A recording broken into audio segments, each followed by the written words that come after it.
ਗੱਲ ਸੁਣੋ ਜੀ। ਪਰਸੋਂ ਤੇ ਬਾਹਰ ਬਹੁਤ ਸ਼ੋਰ ਹੋ ਰਿਹਾ ਸੀ ਹਾਂ, ਤੇ ਕੱਲ ਦਾ ਬਾਹਰ ਫਿਰ ਸੁਨਾਟਾ ਹੋਇਆ ਹੈ ਕੀ ਉਹ ਚੱਕਰ ਹੈ? ਸਨਾਟਾ ਕੀ ਹੋਣਾ ਹੈ? ਉਹ ਪਰਸੋਂ ਤੇ ਉਹ ਸੀਟਾਂ ਦਾ ਟੋਟਲ ਲੈ ਕੇ ਬੈਠ ਗਏ ਸੀ ਨਾ ਕਿ ਇੰਨੀਆਂ ਸੀਟਾਂ ਉਧਰ ਤੇ ਇੰਨੀਆਂ ਐਡ ਆਜ਼ਾਦ ਉਦੋਂ ਨੂੰ ਦੱਸਦੇ ਪਏ ਨੇ। ਆਜ਼ਾਦ ਕੋਈ ਨਹੀਂ, ਉਹਨਾਂ ਸੀਟਾਂ ਤੇ ਘੁੰਮਤ ਕੀਤੀ 3 ਸਾਲ 7 ਮਹੀਨੇ।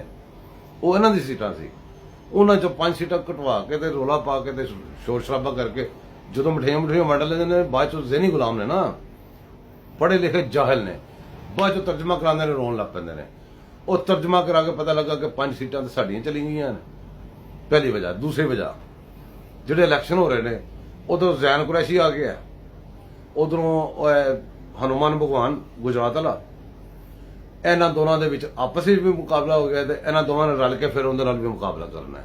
ਉੱਤੋਂ ਬੰਦੇ 40-40 ਕਰੋੜ ਲੈ ਕੇ ਤੇ ਕੋਈ ਤੁਰਕੀ ਨੂੰ ਨਿਕਲ ਗਿਆ, ਕੋਈ ਉਮਰ ਨੂੰ ਨਿਕਲ ਗਿਆ, ਕੋਈ ਗਾਇਬ ਹੋ ਗਿਆ।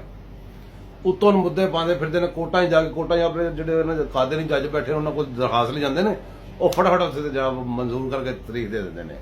ਹੁਣ ਇਹਨਾਂ ਨੇ ਕੋਟਾਂ ਦੇ ਜਦੋਂ ਕੋਈ ਸ਼ਾਇਦ ਨਹੀਂ ਲੱਭਦੀ ਕੋਟਾਂ ਤੇ ਭੱਜ ਜਾਂਦੇ ਨੇ। ਜਦੋਂ ਦੇਖਿਆ ਧਰਨਾ ਦੇਣ ਆਇਆ ਸੀ, ਧਰਨਾ ਜਦੋਂ ਰਾਣੇ ਨੇ ਕਿਹਾ ਨਾ ਕਿ ਮੇਰੇ ਕੋਲ 15 ਸ਼ਹਿਰ ਵੱਖਰੇ ਪਏ ਨੇ ਤੇਰੇ ਵਾਸਤੇ, ਉਦੋਂ ਕੋਰਟ ਹੀ ਭੱਜ ਗਿਆ ਸੀ। ਹੁਣ ਕੋਰਟ ਹੀ ਭੱਜ ਗਏ, ਜੋ ਕੋਰਟ ਹੀ ਭੱਜਣ ਸਮਝ ਰੋਣ ਲੱਗ ਪਏ ਨੇ। ਆ ਰੋਂਦੇ ਪਏ ਨੇ। ਕੱਲ ਇਲੈਕਸ਼ਨ ਜਿਹੜਾ ਹਮਜ਼ਾਰੇ ਫਿਰ ਦੁਬਾਰਾ ਇਲੈਕਸ਼ਨ 'ਚ ਜਾਣਾ, ਇਹਨਾਂ ਨੇ ਰੋਂਦੇ ਹੀ ਰਹਿਣਾ, ਦਫਾ ਮਾਰ ਇਹਨਾਂ ਨੂੰ।